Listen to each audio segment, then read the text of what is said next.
Hello students, good morning. Today we are going to study chapter number 4. The name of the chapter is The Enemy and the writer of this chapter is Paul S. Burke. Before I start this chapter, I would like to tell you the main characters of this chapter. Main character number 1, Mr. Sadao Hoki is the main character, and second main character is Sadao's wife. We come to know the name of the Sadao's wife when we will study the chapter. And third character is American prisoner. It's prisoner. American prisoner. And fourth is general. We come to know who is the general and what does he do, what's the role of him in this chapter. When we'll study the text, keep these all the things in your mind, and these are the difficult words. Out of them you can write down 15 difficult words, and after that I will tell you rest of the difficult words tomorrow. You can write down from them 15, then as usual we start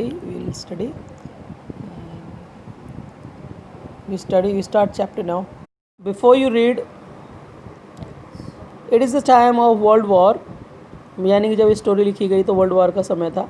N American prisoner of war is washed ashore in a dying state and is found at the door step of the Japanese doctor. यानी कि जब ये world war चल रहा था तो American prisoner था. Prisoner मतलब अमेरिकन वॉर का एक अमेरिकन एक कैदी था जो बह के, वॉस्ट का मतलब बह के, अशोर मतलब किनारे पर आ गया. इन अ डाइंग स्टेट मतलब मरने की हालत में था वो. And is found at the door step of Japanese doctor. और जापानीज डॉक्टर के दरवाजे के सामने वो मिला. शुड ही सेव हिम, इस डॉक्टर को क्या उसे वो सेव कर लेना चाहिए डॉक्टर के रूप में, और hand him over to the army as a patriot, और एक देशभक्त के रूप में उसे आर्मी को दे देना चाहिए. अब देखिए क्या कहता है. Doctor Sadao Hoki's house was built on a spot of the Japanese coast where as a little boy he had often played. कहता डॉक्टर जो हॉकी थे, सडाओ हॉकी, उसका घर बना हुआ था एक जापानीज़ कोस्ट था, जापान का जैसे जापान बना हुआ है वहाँ उसका बंदरगाह होती ना, जापान की बंदरगाह थी.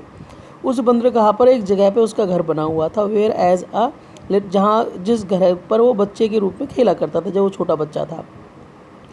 The low square stone house was set upon rocks. यानी कि छोटा हाउस था, स्क्वेयर स्टोन पे वो बना हुआ था और जो चट्टान थी उसके ऊपर था वो. वेल अब हुआ नैरो बीच, और नैरो बीच पे एक देखो यहाँ पे इस चीज़ को मैं क्लियर करूँ.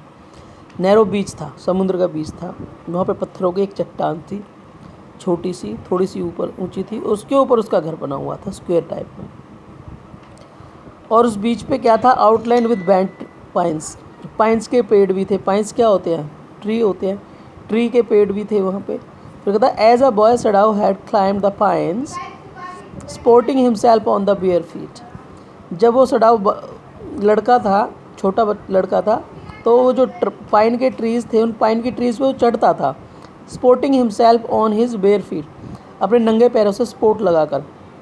As he had seen men do in south seas, उसने देखा साउथ के सी में जो लोग थे वो भी ऐसे ही चढ़ा करते थे. वैन दे क्लाइंड फॉर कोकोनट्स, जब वो कोकोनट पे चढ़ते थे तो उनको देखकर वो भी सीख गया पेड़ों पे चढ़ना, पाइन की ट्रीज़ पे चढ़ना. His father had taken him often to the islands of those seas. उन सीज के जो आइलैंड्स थे उन पे उसके फादर उसको प्राय लेके जाया करते थे. And never had he fail to say to the little brave boy at his side. और इस बात को कहने में वो कभी भी नहीं चूकते थे, इस बात को कहने में कभी भी फेल नहीं होते थे. दो की कौन सी बात भाई, देखो ये बात थी. दोज आइलैंड्स यॉन्डर, देखो वो आइलैंड वहाँ हैं. They are the stepping stones to the future for Japan. Japan के फ्यूचर के लिए वो स्टेपिंग स्टोन है. जापान का फ्यूचर उनसे बहुत अच्छा बनना है. किसी दिन जापान वहाँ पे जाए, जापान का वहाँ पर अपना प्रभुत्व होगा. Where shall we step from them, Sadao had asked seriously. और सडाओ सीरियस होकर पूछा करता था अपने फादर से, कहाँ जाएंगे हम, अगर वहाँ चले जाते हैं तो वहाँ से हम कहाँ जाएंगे. तो who knows his father had answered, उसके फादर आंसर क्या करते थे, किसको, कौन जानता है कि हम कहाँ जाएंगे। Who can limit our future, हमारे फ्यूचर को कौन बता सकता है। It depends on what we make it, हमारा फ्यूचर तो उस चीज़ के ऊपर डिपेंड होता है जो हम इसको बनाते हैं, यानी कि आज जैसा हम कर रहे हैं हमारा फ्यूचर कल वैसा ही होने वाला है। ये बहुत इंपॉर्टेंट लाइन है स्टूडेंट्स, इसको अंडरलाइन करें। हमारा फ्यूचर क्या होगा, जो हम आज करेंगे। आज पढ़ेंगे तो अच्छे मार्क्स आएंगे, अच्छे मार्क्स आएंगे तो अच्छे कॉलेजेस में जाएंगे और हम सक्सेस हो जाएंगे।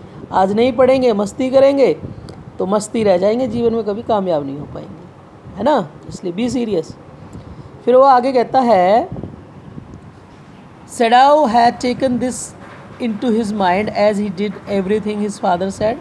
सेडाओ ने इस बात को अपने दिमाग में रख लिया, क्योंकि वो हमेशा हर बात को अपने दिमाग में रख लेता था जो भी उसके फादर उसको कहते थे। His father who never joke, उसके पिता कभी भी जोक नहीं मारते थे, और प्लेड विद हिम, और उसके साथ कभी भी नहीं खेलते थे। But who spent infinite pains upon him, लेकिन वो उनके ऊपर बहुत अपना ऐसी अनंत असीमित दुख बताया करते थे अपने बेटे को। Who was his only son, वह उसका केवल अकेला बेटा था। फिर कहते हैं, Sadao knew that his education was his father's chief concern. Sadao ये जानता था कि उसकी जो एजुकेशन उसके जो फादर हैं उसका मुख्य कंसर्न है, मुख्य चिंता का विषय है। फॉर दिस रीजन, इस रीजन के लिए, he had been sent at 22 to America, जब वो 22 साल का हुआ तो अमेरिका उसको भेज दिया गया। टू लर्न, ये सीखने के लिए, all that could be learn of surgery. America किस लिए भेज दिया गया कि वो सर्जरी और मेडिसिन के बारे में जो भी कुछ सीख सकता है वहाँ जाके सीखे। और ही हैड कम बैक एट 30, जब 30 साल का हो गया तो वहाँ से वापस आया। यानी कि अमेरिका में कितने साल तक वो पढ़ा, 30 साल तक। And before his father died he had seen Sadao become famous not only as a surgeon. जब उसके फादर मर गए, वो कहता है he had come back at 30, जो उसके फादर के मरने से पहले सेडाओ थे जो बहुत फेमस सर्जन बन गए और बहुत फेमस साइंटिस्ट बन गए। Because he was perfecting a discovery which would render wounds entirely clean, क्योंकि वो एक ऐसी डिस्कवरी को परफेक्ट कर रहे थे जिस डिस्कवरी से जो वाउंड है पूरी तरह से साफ़ हो जाता है। वाउंड होता है घाव, पूरी तरह से क्लीन हो जाता है, उसका निशान भी नहीं रहता। He had not been sent abroad with the troops, उसको ट्रूप के साथ अब्रॉड भी नहीं भेजा गया। ऑल्सो ही न्यू, क्योंकि उसको पता भी था, there was some slight danger, क्योंकि थोड़ा सा डेंजर था, that the old general might need an operation, वो जो बूढ़ा जनरल था उसको ऑपरेशन की ज़रूरत हो सकती थी। For a condition for which he was now being treated, जिस कंडीशन के लिए उसको अब ट्रीट किया जा रहा था दवाइयों से। And for this possibility Sadao was being kept in Japan, इस पॉसिबिलिटी के लिए सेडाओ को जापान में ही रख लिया गया, उसको आगे नहीं जाने दिया। फिर कहता है, clouds were rising from the ocean now, अब ओशियन से जो क्लाउड्स थे ना वो उठ रहे थे, बादल बन रहे थे ओशियन से।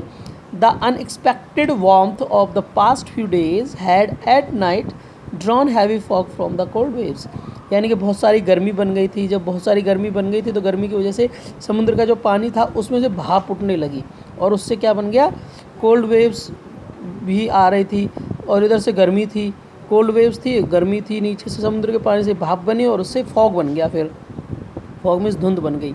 सेडाओ watched mist hide outline of a little island near the shore, जो किनारा था ना उसके पास में जो आइलैंड था, सेडाओ ने देखा आइलैंड को पूरी तरह से घेर लिया था उसने, मिस्ट ने। And then come creeping up the beach, और वो फिर क्रीप करते हुए बीच पे भी आ रही थी, कौन, मिस्ट, बिलो द हाउस, उसके घर के नीचे। और फिर कहता रेदिंग राउंड द पाइन्स, और वो फिर जो पाइन के ट्री थे उसके चारों तरफ लिपट गई, कौन लिपट गई भाई, मिस्ट, यानी कि धुंध लिपट गई। In a few minutes fog would be wrapped about the house too, वो कहता कुछ ही मिनटों में जो फॉग थी, धुंध बन के आ रही थी, उसके घर पे भी लिपट जाती, रैप्ड मतलब लिपटना। Then he would go in to the room where Hana his wife would be waiting for him with the 2 children, फिर वो अपने घर पे गया जहाँ पे उसकी वाइफ उसका इंतज़ार कर रही थी 2 बच्चों के साथ में। आज के लिए इतना ही काफ़ी स्टूडेंट्स, गुड बाय।